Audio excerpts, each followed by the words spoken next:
नमस्कार मेरे प्यारे विद्यार्थियों, कैसे हैं आप? आशा करता हूँ आप सभी अच्छे होंगे और मस्त होंगे।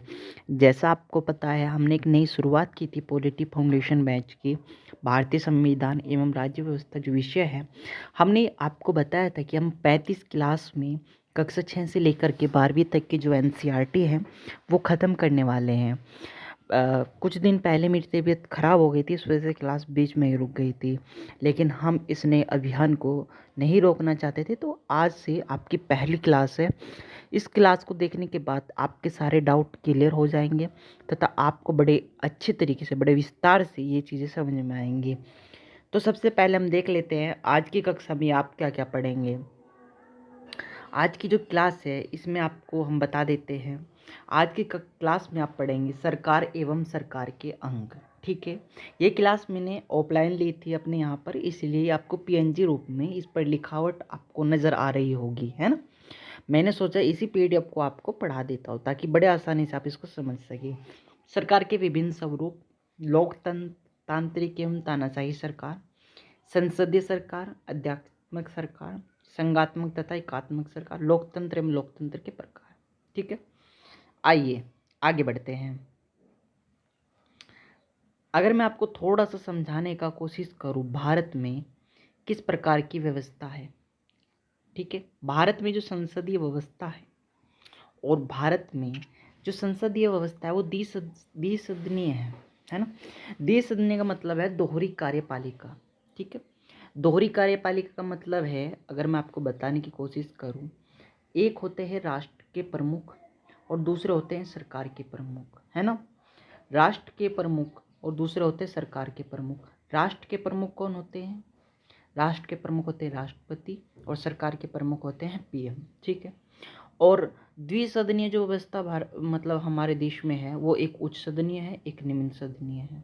ठीक है, और दोहरी सदस्यता, है ना।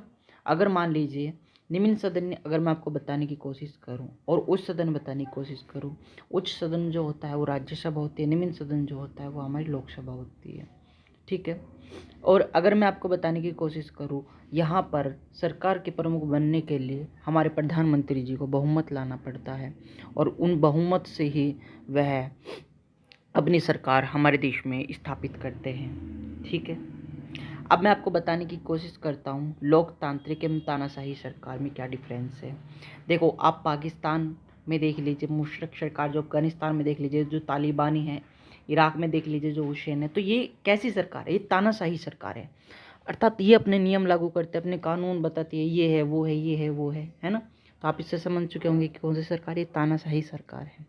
लेकिन अगर दूसरी तरीके से हम देखें लोकतांत्रिक सरकार, भारत कैसा देश है? विविधताओं का देश है।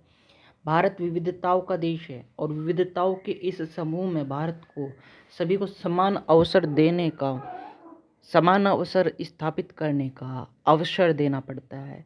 जब सबके पास समान अवसर होंगे तभी भारत लोकतांत्रिक देश बनता है। और भारत लोकतांत्रिक देश है, ब्रिटेन एक लोकतांत्रिक देश है और यूएसए अमेरिका भी एक लोकतांत्रिक देश है। समझिए आप। चलिए आगे बढ़ते हैं। अब लोकतंत्र मैं आपको बता देता हूँ लोकतंत्र क्या है। जैसे मैंने अभी आपको बताया, सभी को समान अवसर, सभी को समान अवसर और देखो, जब सभी के पास समान अवसर होंगे तो उसमें जनता की भागीदारी तो रहेगी। जनता की क्या रहेगी? भागीदारी रहेगी। और जनता के द्वारा और जनता के लिए, समझ रहे ना। तो सभी को समान अवसर, वो जनता ही तो है जिनको समान अवसर चाहिए, और जनता के लिए और जनता के द्वारा ही लोकतंत्र स्थापित होता है। मान लीजिए कोई भी प्रतिनिधि है, प्रतिनिधि मान लीजिए पीएम, अभी हमारे जो प्राइम मिनिस्टर हैं वो भी 3 राज्यों में जो चुनाव जीते हैं, तो उनके प्रतिनिधि थे यानी सीएम, जो उन्होंने चेहरे बनाए थे अलग अलग राज्यों में, है ना।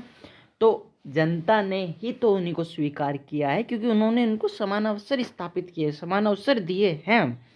इसी को आप लोकतंत्र कहते हैं, है ना।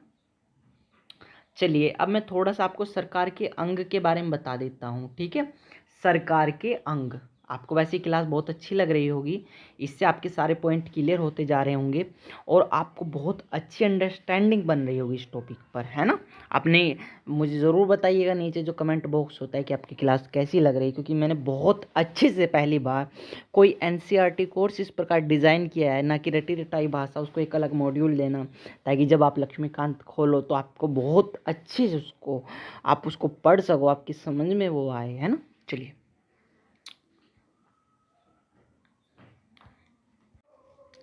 तो जैसा मैं आपको बता रहा था, जैसा आप देख भी पा रहे थे, है ना, कुछ नेटवर्क इश्यू आ गए थे, इस वजह से क्लास बीच में रोकनी पड़ी। जैसे मैं आपको बता रहा था सरकार के अंग, है ना, तो सरकार के अंग मैं आपको अगर बताने की कोशिश करूं तो 3 अंग होते हैं। नंबर 1 विधायिका, कार्यपालिका और न्यायपालिका। Right, clear. अब मैं आपको बताता हूँ विधायिका क्या करती है। दोस्तों, विधायिका जो होती है वो कानून का निर्माण करती है, जिसको आप संसद बोलते हो। राइट। कार्यपालिका, कार्यपालिका जो तो मैं आपको बताना चाहता हूँ प्रशासनिक प्लस कार्यपालिकाई कार्य करती है, प्रशासनिक कार्य करती है ना। प्रशासनिक कार्य जैसे आपके डीएम होते हैं, है ना, और जैसे आपके आला अधिकारी होते हैं, है ना, वो जैसे आपके निर्वाचन अधिकारी होते हैं, उनको हमारे जो प्राइम मिनिस्टर होते हैं उनके अंतर्गत कुछ मतलब इस प्रकार की चीज़ें बनी होती है जो उनको कार्य बताती है, और वो उन कार्यों का क्या करते हैं, प्रशासनिक रूप से पालन करवाते हैं, है ना। जैसे सरकार ने जैसे संसद ने कोई नियम बनाया और वो नियम किसी ने संसद में मतलब पास हुआ वो बिल, है ना, उस सदन में फिर प्रशासन का महत्वपूर्ण रोल रहता है उसको लागू करवाना जनता से, है ना, मनवाना। और फिर न्यायपालिका रक्षा करती है प्रत्येक नागरिक की कि क्या ये कानून उनके लिए सही है या गलत है ना। और फिर आपको पता ही है संसद उच्च सदन होता है, निम्न सदन होता है, लोकसभा, राज्यसभा। कार्यपालिका के स्तर भी होते हैं, केंद्रीय स्तर पर होती है, राज्य स्तर पर होती है और नगरीय स्तर पर भी होती है। चलिए, आपको मैंने बताया। अब विधायिका के भी स्तर होते हैं, जैसे मैंने आपको भी बताया। विधायिका, है ना, संसद का ये मूर्त रूप ही होता है, लोकसभा और राज्यसभा। ठीक है, स्तर इसके केंद्रीय स्तर भी होते हैं, राज्य स्तर और नगरीय स्तर। कानून का निर्माण करने वाली संस्था। ठीक है, चलिए, जैसा मैंने आपको बताया हम एक चैप्टर ख़त्म कर चुके हैं। ये जो चैप्टर कहाँ कहाँ से लिए गए हैं तथा कहाँ कहाँ से इनका मिश्रण है, ताकि आपकी अंडरस्टैंडिंग इस टॉपिक पर क्लियर बनी रहे, आपके मन में कोई भटकाव ना हो कि ऐसे उठाकर तो नहीं पढ़ाया गया है।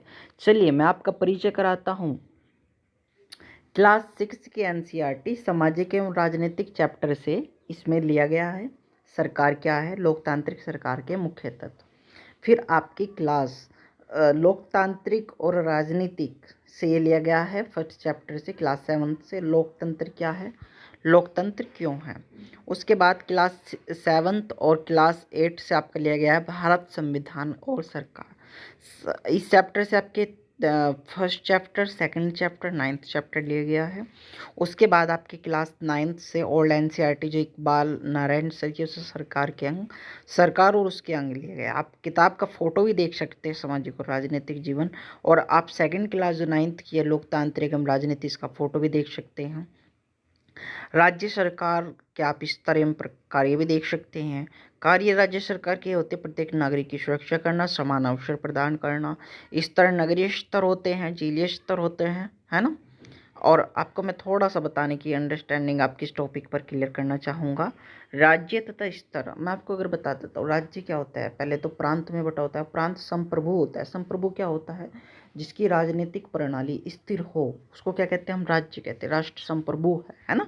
भारत कैसा देश, संप्रभु देश है ना, आप समझ चुके होंगे। चलिए, अब राज्य के तत्व, राज्य किन किन लोगों से मिलकर बना है, राज्य कैसे बना है, ये भी तो आपके मन में क्वेश्चन होगा। चलिए, क्षेत्रीय भूमि जहाँ पर आप रहते हैं, ये क्या भूमि, उस भूमि में आप आए, आपकी उत्पत्ति हुई, जनसंख्या का रूप आपने लिया, आप जनसंख्या हैं, और जहाँ पर रहते हैं आपका व्यवहारिक एक आचरण है, तो आचरण में आप अनिवार्य हो गए हैं और उससे आपको सारे अधिकार मिले। आपने वोट देकर सरकार बनाई, सरकार के बाद आपका जहाँ पर आप रहते हैं, आप वहाँ की संप्रभुता, आपने सारे अधिकार स्थापित किए और उसी प्रकार राज्य का निर्माण हुआ। ठीक है, चलिए आगे बढ़ते हैं।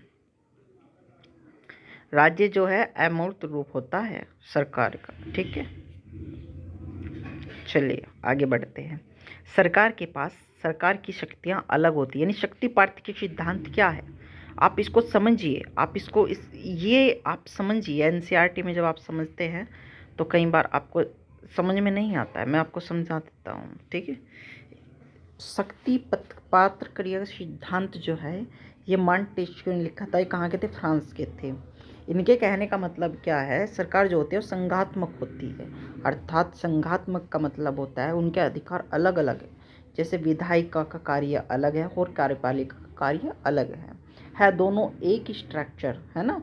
यानी प्रधानमंत्री जो हैं वो यहाँ पे भी संसद में बैठकर उनके नियम कानून बनाते हैं और फिर कार्यपालिका उसको स्थापित मतलब जनता से उसको मनवाती है ना, और न्यायपालिका फिर उसको देखती है। तो सबके कार्य क्या हो गए? अलग अलग हो गए। जैसे मैं आपको बड़े फ्रेम में समझाने की कोशिश करता हूँ। सबसे पहले मैं आपको उसको ही समझा देता हूँ, ठीक है। देखिए, संघात्मक तथा एकात्मक। एकात्मक का मतलब होता है अधिकार केवल एक तक सीमित है, और संघात्मक क्या होता है? जैसे यूएसए है, यूएसए संघात्मक देश है ना, क्योंकि वहाँ शक्तियों के बंटवारा है। राष्ट्रपति के पास जो शक्तियाँ हैं वो संसद के पास, उनके पास शक्ति है। दोहरी नागरिकता है, संघीय न्यायपालिका है, विषयों का बंटवारा है, संघ के पास अलग, राज्य के पास अलग, और लिखित संविधान है ना। और भारत एकात्मक संघ है, ठीक है। और भारत देश में पीएम के नेतृत्व के लिए दोहरी सदस्यता ली गई है, ठीक है, मंत्रिपरिषद। चलिए अब मैं आपको लोकतंत्र बता देता हूँ, ठीक है। लोकतंत्र तो हो गया था, मैं आपको संसदीय सरकार भी बता दी मैंने आपको, अध्यक्षात्मक, संघात्मक एवं एकात्मक भी बता दिया, अध्यक्षात्मक और संसदीय बता देता हूँ। चलिए, संसदीय सरकार आपने जैसे सुना होगा ब्रिटेन है ना। ब्रिटेन में क्या है? संसदीय सरकार, ठीक है, क्योंकि वहाँ पर दोहरी कार्यपालिका, एक राष्ट्र का प्रमुख है, एक सरकार का प्रमुख है, ठीक है। और सामूहिक उत्तरदायित्व क्या होता है? निचले सदन का, लोकसभा का, है ना। वहाँ को निचले सदन को क्या बोलते हैं? लोकसभा बोलते हैं हम, ठीक है। राष्ट्र का प्रमुख कौन होता है? प्रेसिडेंट होता है, लिखा है, ठीक है। अध्यक्षात्मक सरकार क्या होती है? जहाँ पर केवल एकल कार्यपालिका हो। यूएसए में अकेले राष्ट्रपति हैं, वो प्रथा है उनकी शक्ति है, जैसे मैंने आपको बताया, संसद की अलग है और राष्ट्रपति की अलग है, राइट। चलिए आगे बढ़ते हैं। जैसे आप देख पा रहे होंगे, लोकतंत्र तथा लोकतंत्र के भेद, प्रत्यक्ष और अप्रत्यक्ष दो भेद हैं। देखो, ये आप वोट देते देख रहे होंगे बाबा जी को। बाबा जी क्या कर रहे हैं? प्रत्यक्ष रूप से आप जिसे देख पा रहे होंगे, बाबा जी क्या कर रहे हैं? वोट डाल रहे हैं। मतदान के समय मतदाता की उंगली से निशान लगाया जाता है कि वह केवल एक वोट दे सके। और मैं आपको बता देता हूँ प्रत्यक्ष और अप्रत्यक्ष क्या होता है। बाबा जी को सबसे पहले देखिए, बाबा जी क्या कर रहे हैं? बाबा जी सीधी भागीदारी तो कर रहे हैं चुनाव में। बाबा जी क्या कर रहे हैं? देखिए, सबसे पहले मैं आपको समझा देता हूँ। ये बाबा जी हैं, बाबा जी वोट डाल रहे हैं, तो बाबा जी की क्या भागीदारी हो रही है? बाबा जी की भागीदारी कैसी हो रही है आप बताइए मुझे। जनता की भागीदारी किस में होती है? प्रत्यक्ष या अप्रत्यक्ष? प्रत्यक्ष में होती है ना, सभी वोट दे रहे हैं। तो आप मुझे ये बताइए, प्रत्यक्ष एवं लोकतंत्र अप्रत्यक्ष को समझना कितना आसान है। चलिए, प्रत्यक्ष वो होता है जिसमें जनता की सीधी भागीदारी हो, और ऐसा स्विट्जरलैंड में भी है। अप्रत्यक्ष वो होता है जिसमें संसदीय तंत्र बना होता है, प्रतिनिधि लोकतंत्र बना होता है, और अध्यात्मक, है ना। अप्रत्यक्ष दो प्रकार का, संसदीय तंत्र और दूसरा अध्यात्मक होता है ना। लोकतंत्र की मुख्य विशेषताएं, पक्ष तथा विपक्ष में तर्क, ये तो होता ही रहता है, ये मुख्य विशेषताएं हैं। वो क्या दिन थे जब एक व्यक्ति और मेरा एकमात्र वोट था और ये मुझे पसंद था, ठीक है, आप इसे समझ सकते हो। विपक्ष में तर्क वर्क तो होता ही रहता है, एक व्यक्ति, ये सब चीज़ें हैं, आप ये सब देख सकते हो। लोकतंत्र की मुख्य विशेषताएं भी हैं, विपक्ष में भ्रष्टाचार को लेकर इस प्रकार। आज की जो बहुविकल्प प्रश्न है, आप कमेंट में इनका आंसर दे सकते हो। निम्नलिखित में से सरकार का कार्य क्या है? निम्नलिखित में से सरकार का कार्य क्या है? आप इसका आंसर कमेंट बॉक्स में दे सकते हैं। नंबर 1, सीमा सुरक्षा, दूसरे देशों से शांतिपूर्ण संबंध स्थापित करना, भोजन उपलब्धता और सुविधाएं करना। तो इसका आंसर कमेंट बॉक्स में आप दे दीजिएगा, ठीक है। चलिए, नेक्स्ट क्वेश्चन है, लोकतांत्रिक सरकार के प्रमुख विचारों में से एक है ना, बताना ये कमेंट में। स्वरूप के आधार पर लोकतंत्र का के प्रकार हैं, बताना ही कमेंट बॉक्स में।